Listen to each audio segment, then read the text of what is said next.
Bonjour à tous, on commence ce tour de la presse sportive en France avec une bonne nouvelle pour le foot français. Hier, la LFP a annoncé qu'un accord avait été trouvé avec Canal+ afin que l'opérateur récupère les droits de la Ligue 1 pour la suite de la saison 2020-2021. Au pied du mur, la Ligue a dû négocier avec Canal qui avait refusé de participer au nouvel appel d'offres il y a quelques jours.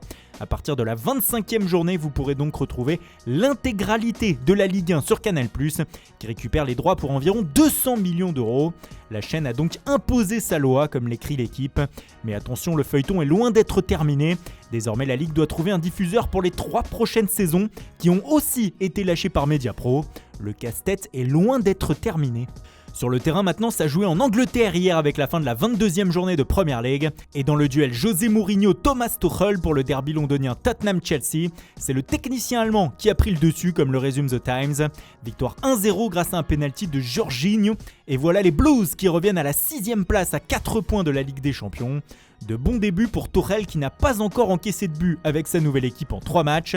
En revanche, ça va mal pour Tottenham et José Mourinho qui est très critiqué ce matin. Quelle douche pour le Portugais, s'exclame The Sun ce vendredi. Sous la pluie, les Spurs ont dérapé. Pour le Daily Mail, c'est même plus grave. Le tabloïd se demande si les joueurs n'ont pas jeté l'éponge hier et cela pourrait fragiliser Mourinho.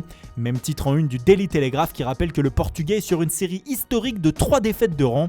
Ça ne lui était jamais arrivé depuis sa venue sur le banc de Tottenham. Le Daily Mirror aussi fait dans le jeu de mots ce matin afin de critiquer le Special One. José a perdu la tuche magique, écrit le tabloïd. Mais ce dernier nous parle aussi mercato ce vendredi. Et pour le tabloïd, Manchester City va bel et bien se pencher sur le cas Erling Haaland cet été. L'attaquant du Borussia Dortmund n'en finit plus d'impressionner et les Citizens seraient en train de préparer une offre pour le Norvégien et le BVB. Le club anglais n'en aurait rien à faire de la clause libératoire de 75 millions d'euros du joueur et voudrait carrément lâcher 114 millions d'euros pour le recruter. Et dans le même temps proposer un salaire de 24 millions d'euros par saison à Haaland, de quoi faire tourner la tête du jeune attaquant, mais aussi du club allemand. Si Haaland file en Angleterre cet été, le Real Madrid, qui l'a aussi dans ses petits papiers, aurait peut-être le champ libre pour Kylian Mbappé. Mais ce matin, le quotidien Marca explique que la venue du champion du monde 2018 est liée au mercato de Lionel Messi. Oui, vous avez bien entendu. Le Real pense que si l'Argentin quitte le Barça et file au Paris Saint-Germain, le club français ne pourra pas garder Mbappé et ce dernier rejoindrait alors la capitale espagnole. De la sacrée science-fiction qui a d'ailleurs le ton d'agacer Messi. Selon Sport, la star argentine en a marre des rumeurs incessantes à son sujet et d'un possible départ au PSG. Il aurait dit stop selon le média et aurait rappelé que pour le moment il n'a pris aucune décision quant à son avenir. Il décidera à la fin de la saison.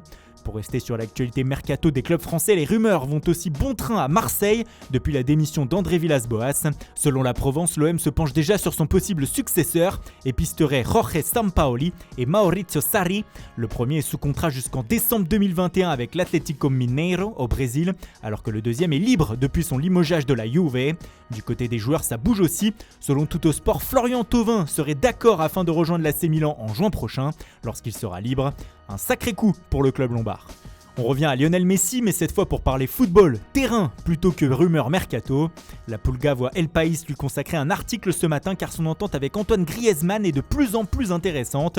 Selon le média, contre Grenade mercredi soir, Messi a trouvé le français à 15 reprises, soit plus que n'importe qui. Et surtout, c'est la première fois que dans les chiffres, le nombre de passes de l'un vers l'autre est aussi élevé depuis l'arrivée du champion du monde en Catalogne.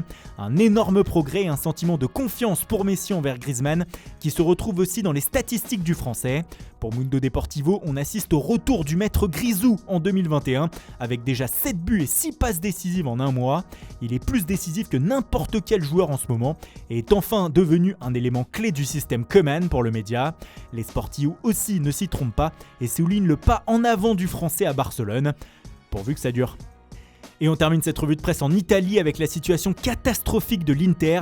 Face à la crise qui touche tous les clubs européens, le géant lombard s'en sort moins bien que les autres. Comme l'a révélé le Financial Times, ici relayé par le Corriere dello Sport, le club interiste a besoin d'urgence de 200 millions d'euros afin de faire face aux dépenses quotidiennes du club, notamment les salaires. Le propriétaire Sunning ne peut pas pour le moment les mettre sur la table et comme on le sait depuis quelques semaines cherche un repreneur.